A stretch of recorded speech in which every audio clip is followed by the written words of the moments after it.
Welcome to Video Memories. In this series, we're going to be looking back at various videos and DVDs from our childhood, relive stories, and remember any good times and possible bad times. We're going to start today with Troublesome Trucks and Other Stories, released in 1988 by VCI.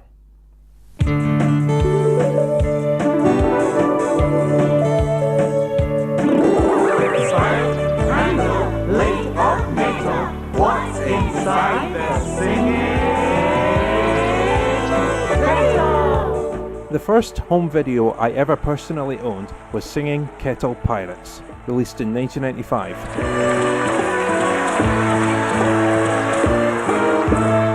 But Troublesome Trucks was the first Thomas & Friends video I ever owned, and henceforth the introduction to Thomas & Friends as I know it.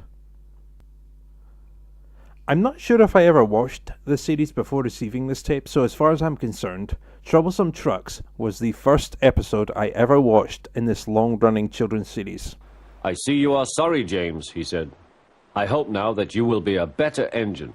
You have given me a lot of trouble. People are laughing at my railway, and I don't like that at all. I'm very sorry, sir, said James. I will try hard to behave. I probably had a similar reaction to millions of kids in the 1980s and 90s. The stories about these steam engines won my primitive brain over. You talk too much, little James, said Gordon. A fine, strong engine like me has something to talk about. I'm the only engine who can pull the express. When I'm not there, they need two engines. Think of that. I've pulled expresses for years and have never once lost my way. I seem to know the right line by instinct. Nevertheless, this 50-minute long video was the start of something new, and it only feels natural that this be the start of this series. So what can I say? This was my first introduction to Ringo Starr, my eventual idol. I wanna be your man. I wanna be your man. I wanna be your man. I wanna be your man. I remember being entranced at the sight of Thomas on his branch line. I remember loving the race between Thomas and Bertie. I remember the surprising fear I felt at the sight of Gordon nearly ploughing into Percy. Peep, peep! He whistled in horror, for rushing straight towards him was Gordon with the express. Oh, groaned Gordon. Get out of my way!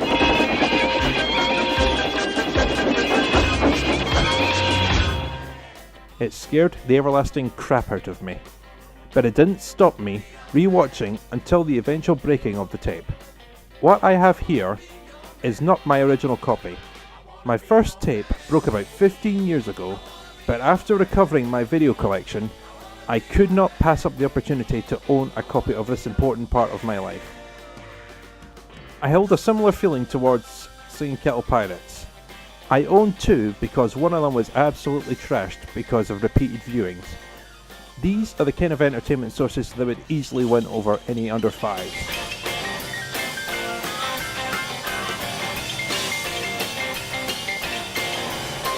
And thus Video Memories begins. I have 120 videos in my collection and God knows how many DVDs. I'm willing to talk about any of them. I no doubt have stories for many of them. I'm leaving a list of tapes in the description of this video as a guide to what I can talk about in this series. Hopefully this can be the start of something good.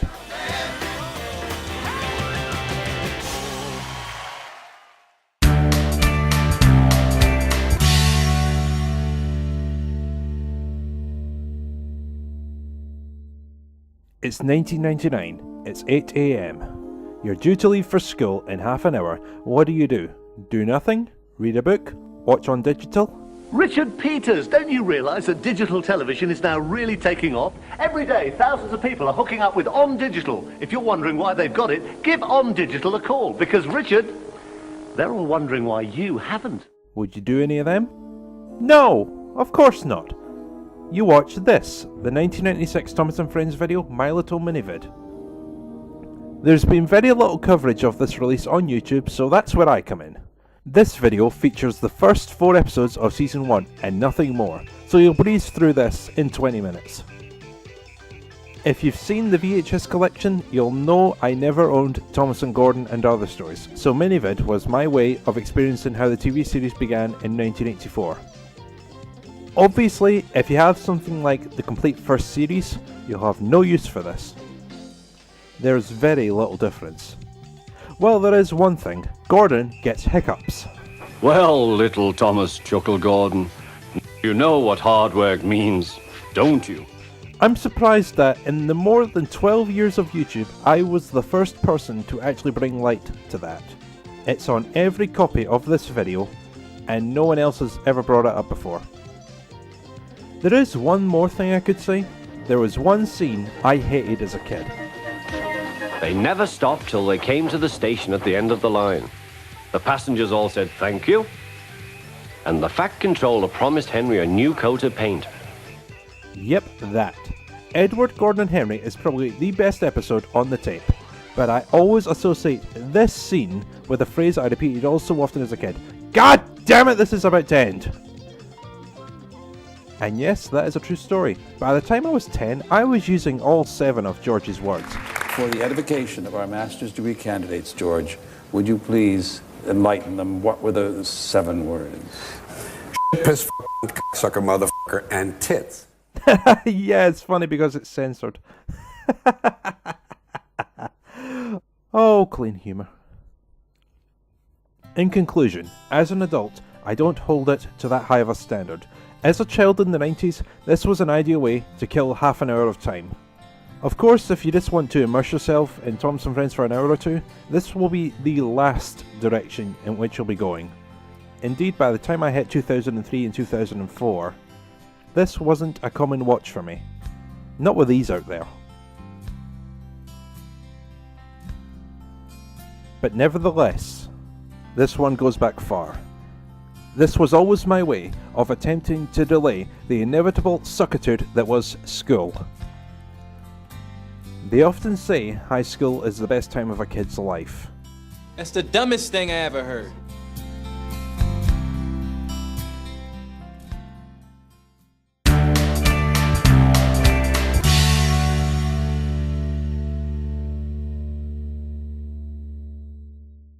Video rental stores, they're everywhere. DVDs, music, video games, all available for anyone needing to kill time over the weekend.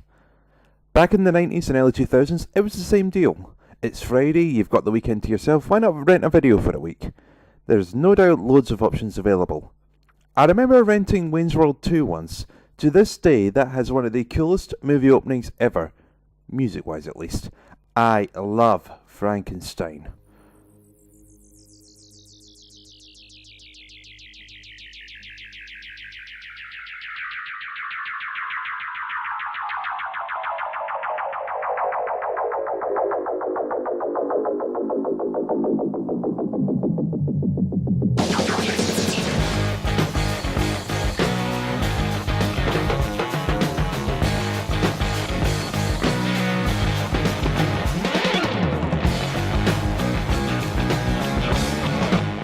Rock and roll.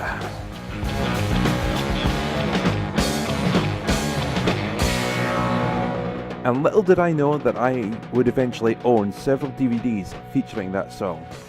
Are y'all ready for the monster? We're getting ready to find out. But I'm not here to talk about that. Let me talk about an old store called Global Video. From 1996 to 1999, this place was about 20 minutes from my house. I ventured here quite often. Media rental was still a massive success at this point. Find a video, pay a cheap fee, and it's yours for a week. What we're looking at today isn't strictly a tape I owned, but I do have a history with it, so I figure I can cover it. One time, I rented Escape and Other Stories. It could have been the 1992 version or the 2001 version, I can't remember. There's practically no difference other than video artwork, so I'm going to say the 2001 release, it's in that area. Regardless of which release it is, the video contains 10 episodes from Season 3. Well, it normally does. I'll get to that soon. It was also in that early period where I was listening to Michael Angelis and couldn't tell the difference between him and Ringo Starr.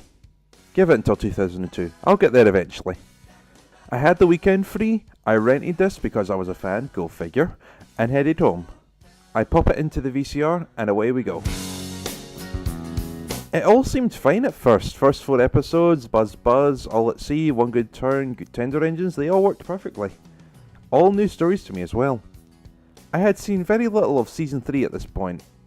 Hell, I barely remembered Buzz until I bought this DVD. You know, actually, if I were to make a brutally honest confession, I remember very little about Season 3 until the DVDs finally rolled around. I had the complete 3rd season on video, but despite that, and my eventual fondness for the narrator who shall remain nameless, I've never been super huge on Season 3. It's nothing terrible, not by a long shot, but I wouldn't rank it anywhere near as high as Seasons 1 or 5. I kinda want to say it's the worst season of the first 5. Anyway, back on topic. We finally make it to the 5th episode, Escape. This is where you could say the shit hit the proverbial fan. What happened was... well, just watch. That was a neat thing, puffed Douglas. We've had worse, smiled Oliver, and they forged ahead.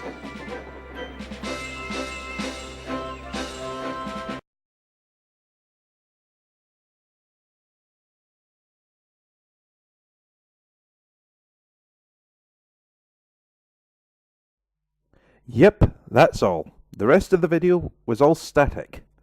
Maybe it was a damaged video, maybe someone taped over the remaining half hour, I don't know. Great rental service, huh? Needless to say, this went straight back the next day, no doubt with a complaint. It's the only time that's ever happened to me when it comes to media rental, and of course it happens with a TV show I loved dearly as a kid. For years after this, my mother held Global Video to a very low opinion, criticising it on the rare occasion the place was mentioned, and only recently did I truly realise why. Renting someone a video or a DVD these days, only for them to return the next day to report a fault, is just downright embarrassing.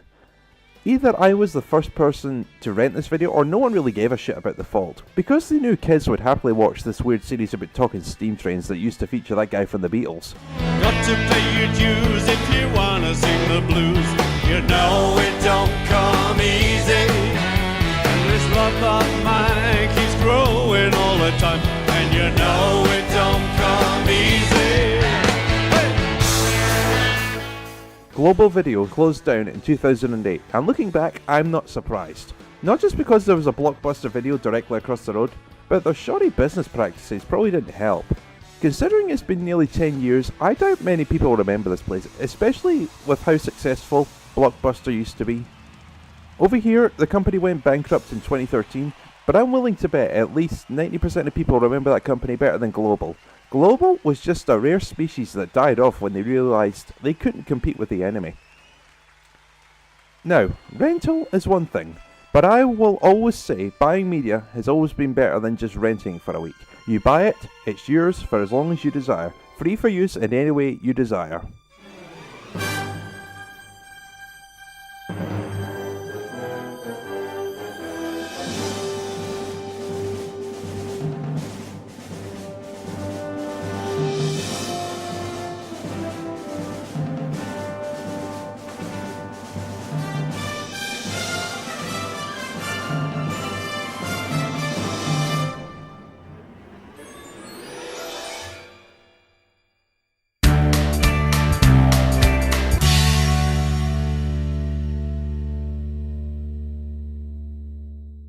It's a widely shared opinion that Season 5 is one of the best in the history of Thomas & Friends.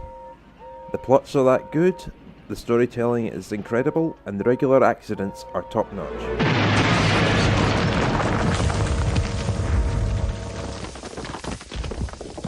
Help me, please!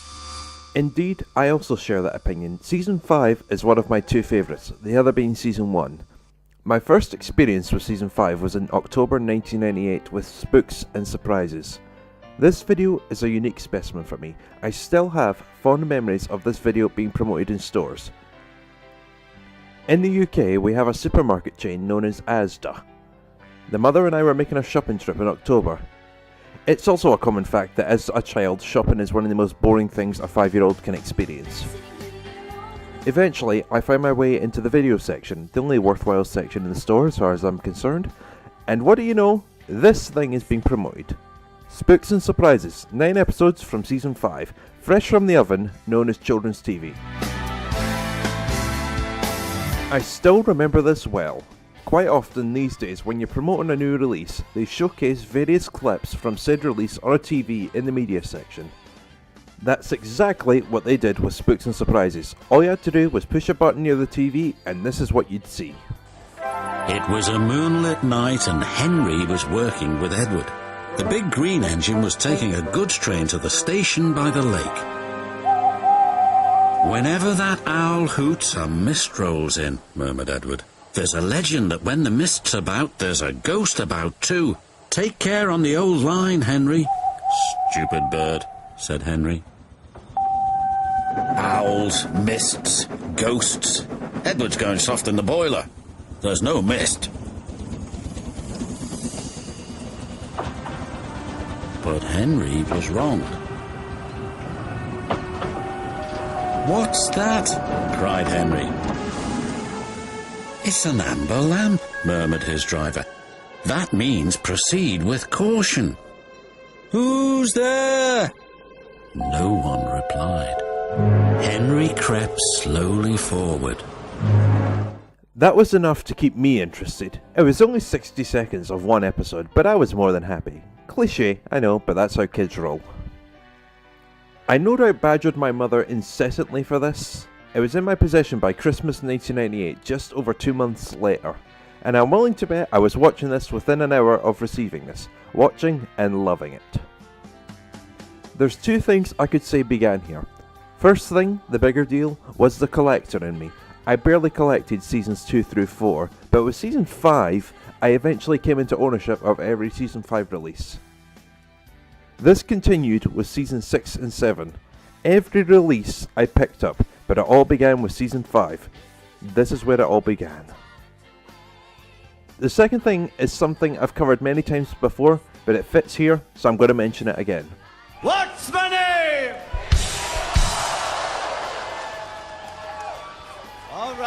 All right. I grew up with season 1 and Ringo's Star. Season 2, same deal, Ringo. The very few season 3 and 4 releases I own, Ringo. It's Ringo, right? Sounds like him. Yeah, I've made this joke many times before. See, the narrator was never credited in season 5, but I could not help but have suspicions that this wasn't Ringo. I wasn't sure who he was, but I kinda liked this guy. This was in the early days of the internet, so there was probably very little info out there, and the video box told me nothing. So effectively, since this is when his voices became super noticeable, this was my proper introduction to Michelangelos. I've mentioned his name, so now I'm going to have to make the joke. His name's Nigel. Dr. Nigel Botterill. The series may be new, but the jokes go on. I think it's well established by now that anytime I talk about my history with Mike, I am pretty much obligated to use that joke.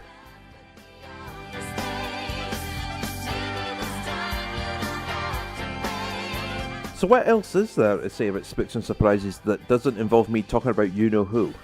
There's 9 episodes, 6 of which feature an accident. That was a massive thing in Season 5. 26 episodes in all, at least 80% of them feature a crash or an accident. With these 9 episodes, while there's not always a crash, every episode features at least one character becoming spooked or surprised. Oh, so that's where the title comes from. Clever. Oh, he's good. You're very good.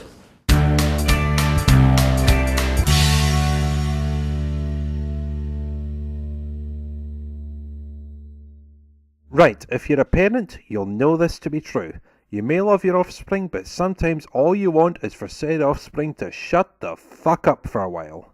I've heard from a very reliable source about this, and I know this fact to be true. Not only do you want peace, but you want it to last for as long as possible. Once again, proven fact.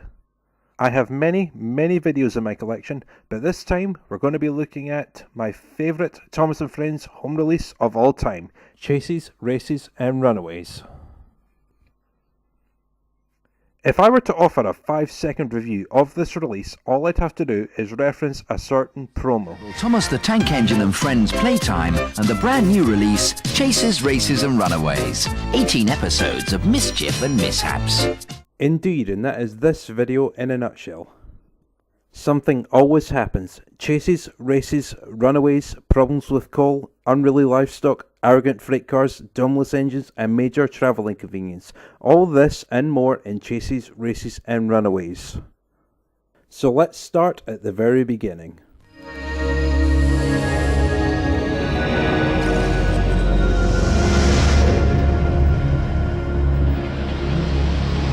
VCI presents some of the most popular children's characters available to buy on video. Promos for other children's shows. Oh, this'll go well. Thomas and Friends, I have nothing to say. There's really no need to. I'll cover Story and Song Collection at some point. Four Ways Farm, never seen it. Sooty & Co, I've only seen once or twice, barely enough to review it. And who the hell are these teddy bears? Don't know, don't care, never watched, don't give half a shit to bother. Tots TV, at last I can say something. I watched these a bit when I was a kid, not a hardcore viewer, but I at least know who these three are. The BFG? Oh Jesus. I saw the movie once and I hated it. I even think the name Big Friendly Giant is stupid. If anything, he's looking at severe charges of kidnapping and endangering the welfare of a minor, as well as potential breaking and entering and invasion of privacy. Masses of titles, hours of fun, available now. Yep, masses of titles, only 2 of which I've ever owned, and we're looking at one of them. That just shows how little I watched when it came to preschool entertainment. My eyes were elsewhere. Another round of VCI and we finally reach the main event. Chases, Races and Runaways runs for 100 minutes, featuring 18 episodes from seasons 1 through 4 of Thomas and Friends, 11 episodes for Ringo Starr, and 7 episodes for Michelangelos. People who know this channel well enough will know what joke is going through my head. I am trying my absolute hardest to not feature it. I've mentioned this before. As a child, I had no concept of television seasons. That's where Chases succeeded for me. To me, it was just a massive pack of episodes that, to me, lasted for a long time.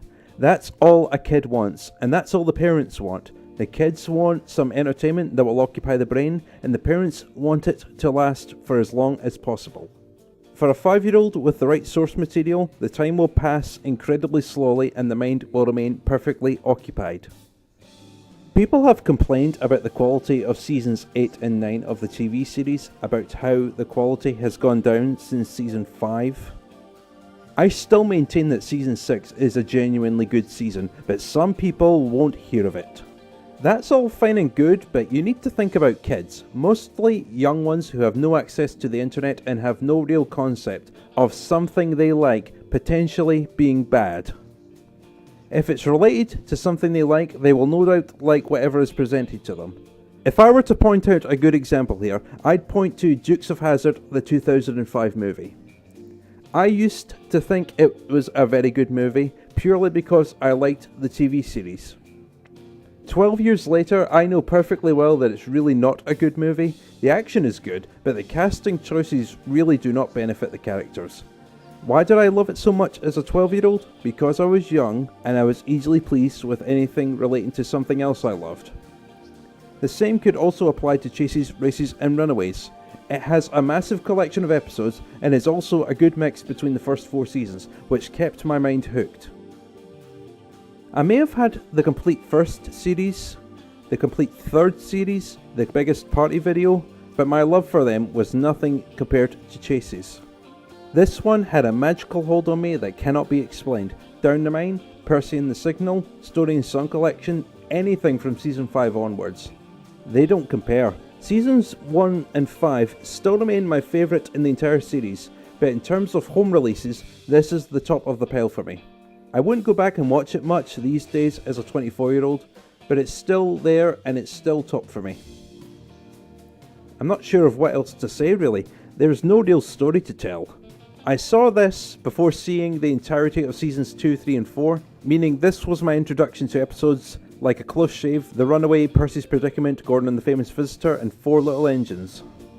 I've owned 2 copies because of a damaged first tape. When I wanted to capture video for YouTube back in 2008, this is what I went to.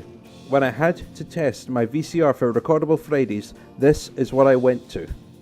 This video goes back far for me in more ways than one. I suppose I could repeat the joke I began with Mini-vid. The end of Train Stops Play no doubt reminded me after a while that the ending was near and I'd have to get up and change the video. I actually didn't have that feeling towards many videos, but I'm willing to bet this was one of them. I could also link that feeling towards the Aristocats. The second the music video at the end of the movie ends, I knew it was going to happen long before the final caption and the fade to black.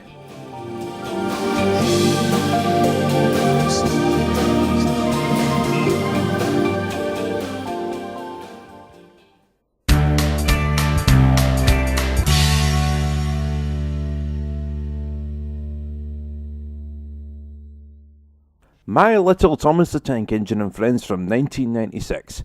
5 episodes from Season 1 in Thomas's train through Troublesome Trucks.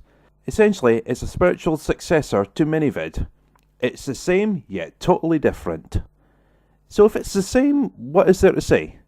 Well, there are some stories to tell because what would video memories be without stories? Hell, add some original music and we're on our way to VH1.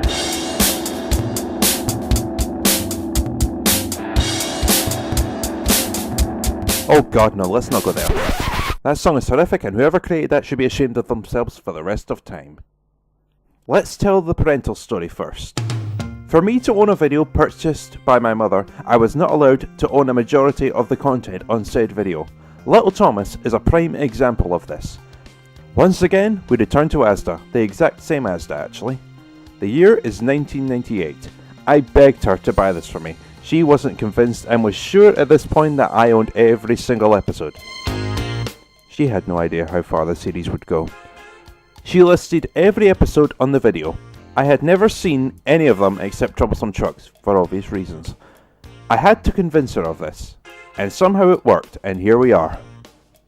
My grandmother, on the other hand, she'd buy me anything, but we'll cover some of those videos another time. Now let's talk about filmmaking. Most YouTubers these days use some sort of filmmaking software to produce content. Movie Maker, Sony Vegas, Adobe Premiere, Corel, what have you. But let's talk about the days before YouTube, when I had no use for these things. And yet I wanted to watch these episodes in more ways than one. Let's say I wanted to watch the episodes backwards. These days I reverse videos with Corel Video Studio. Before the millennium, however, Henry says it's hard to pull trains, but I think it's easy. Hurry, hurry, hurry, he puffed, pretending to be like Gordon. People have never seen me pulling a train before. It's nice of them to wave, and he whistled. Peep, peep, thank you.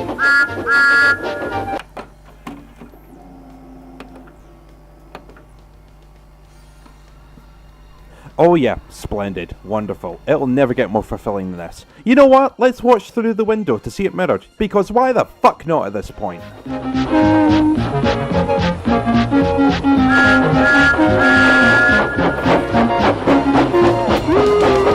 This is all true, by the way. I probably used these methods with other videos, but I remember it best with this one. Bottom line, if you have 25 minutes to kill, like Mini-vid, this video can do no wrong. On the other hand, the video suffered in the same way Mini-vid did. It's painfully short. And if you own certain other videos, like Thomas and the Trucks and other stories, this release becomes incredibly redundant. Of course, as we all know, children don't care. You know what they say, the more the merrier!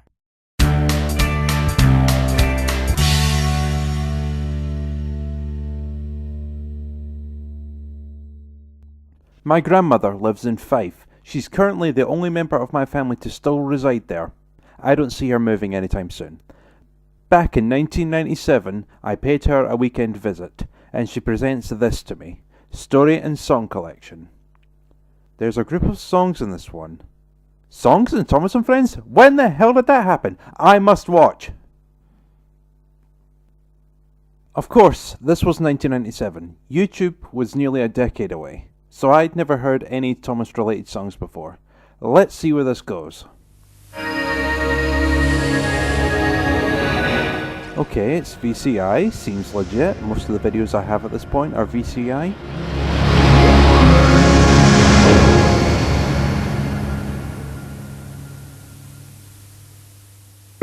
Roll up, step this way and take your seat, please. The show is about to begin. Music, maestro, please.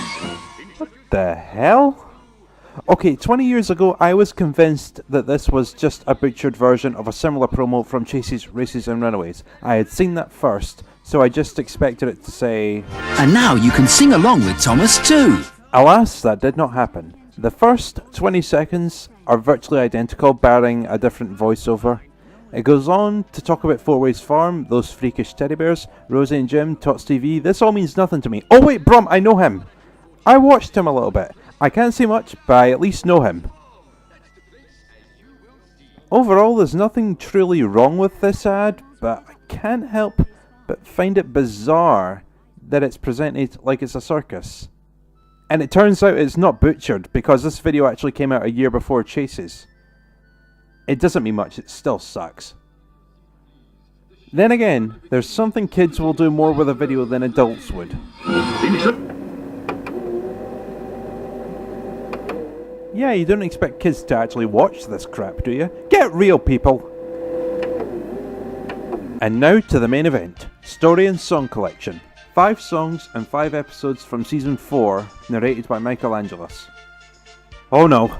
His name's... Nope, nope, nope. Nuh-uh, nope, not gonna let it happen. Nope, not gonna happen. That shit just isn't gonna roll. Okay, moving on. I will say this much about the video. Since this series was a big focus in my life, I remember it being super short. I didn't think about it so much with something like Mini-vid, but this one felt too short. I liked the video, don't get me wrong, I was 4 years old at the time, but when we reached Mind That Bike, it always hit me. Ah crap, this is it. As such, I regard Mind That Bike as the worst episode in this collection. The best episode, however... Now, if this was the multi-language series, that would be a super easy question. An elephant pushed me! An elephant pushed me! But as a child, I probably ranked Thomas and the Special Letter highest. Why? Because I wanted to, I had an overwhelming desire to. It's true. Now as for the songs, they're okay. Look guys, I'm 24 years old. Unless I'm using them for the multi-language series, I don't care about them, and they're not worth my time. If I had to say anyway, my second favourite Thomas song is from 1998, and my all-time favourite would not be created for another decade. As a kid, I had Thomas We Love You burnt into my brain, and was one of the 2 songs I usually sing to myself at school, the other being the theme for an outdated TV show from 1996. These days, pass. I have more worthwhile songs to care about. Get more love, get more love.